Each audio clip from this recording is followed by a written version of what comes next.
warka u kala tabiyaan ummadda Soomaaliyeed xumaantana ka fogaadaan wanaagana arkaan ayagana waa salaamay Soomaali waxaan u sheegayaa maanta waxaan u tanasulnay inuusan burburin qaranka Soomaaliyeed annagu waxaan nolol soo tababaray canshuurtiisa wax ku soo baran noloma soo tababarin inaan dumino Soomaali inaan layno Soomaali inaan dhibaato horseedno waxaan nolol soo tababaray inaan dalka iyo dadka iyo diinta difaacno Soomaaliyeed yaa ka difaacayna cadow waa kee cadow waa mid dibadeed iyo mid gudaha labadaba mid saxun u fikiraya oo qaldan in la soo toosiyo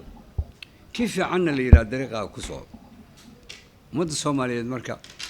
لواتدن تاجن كتاجن دولد الصوماليين لحد هذا وحي كنيسة بربر وحي كنيسة دعوة وحي كنيسة مشكلة وأنا صومرتي وأنا أرجني قرن إن ندمنه لكن هدان قرن دمنه هدان قرن مدرسنا كان هدان مركا لسه أقول وأنا نسكت من قرنك هذا عي وحنا صومرتي قرن صومالي وتاجرين عندهم محن كينا ما أنتوا سؤال اسوي دين ولا واي أفرتن سنة اللي جوجا ما أنت قفل بو صومالية وعيل كان بنية ولا وي أفرتن جرك ويلكا مو أرك دول النمو صومالية في عن النظام يسرع يكسعته يدول النمو صح waxbarashadii ay hoos u liidata caafimaadkii liita ciidankii baaba'ay waxa soo dhan oo dhiba ay keenaysaa dawlad xumad inaan mar kasta ka foojignaano marka dawlad dambe inay burburtaa loo baahan yahay Soomaaliya qofku waa yarag noqda waa inuu u bislaadaa wax xun inuu ka fogaado wax fiicanna qaato inaan maalin walba wax xun qaadano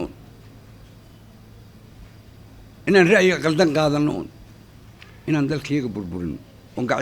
gacnahayga ku burburino xaq noolku mala arinta aniga aan u imid waa arin federaal ma aha arin Hirshabeelle waa ka soo qaadacnay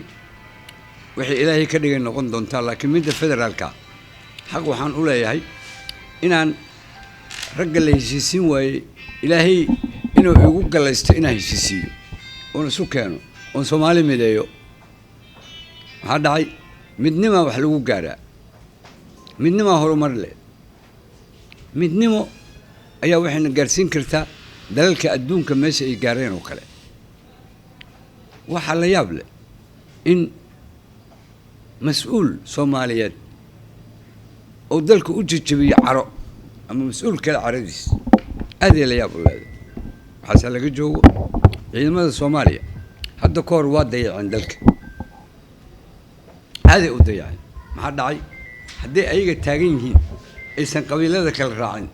waxa imaan lahayd in dalka ay badbaadiyaan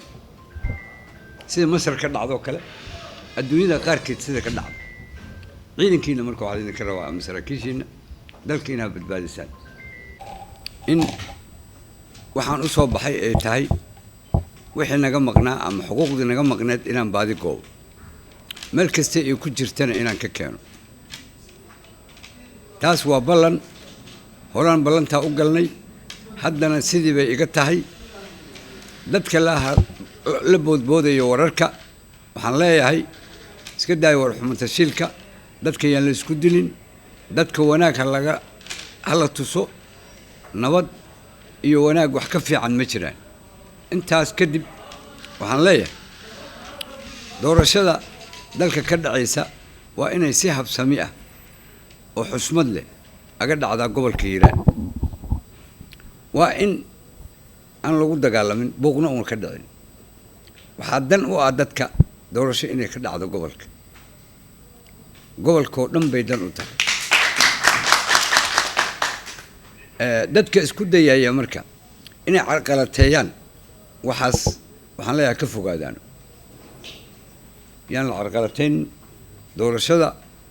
wanaag iyo usluub iyo si xilkasnimo laha ku dhammaato